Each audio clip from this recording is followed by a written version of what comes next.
So today we're going to be talking about the Senator Natasha Akpabio. The story is just getting longer and longer, different layers, and we decided to bring our good friend Ade to chime in on the story. Yes. So I don't know where we should start from because a lot has happened. Okay, so thank you guys for having me. And let me just jump in real quick here. Thank you for having me on.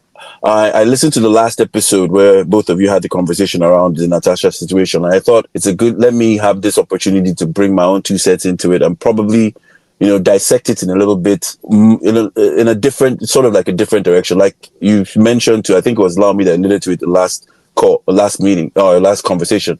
There's so many different layers to it that it's impossible to just look at it from one prism. There's different layers from one angle of the prism. There's many different layers to it.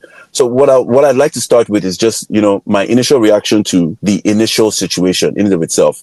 There's a saying that Pete Edochie, one of the great Nigerian actors, said, where he was like, it's only when a fly rests on a man's testicles that you realize that violence is not the answer to every problem.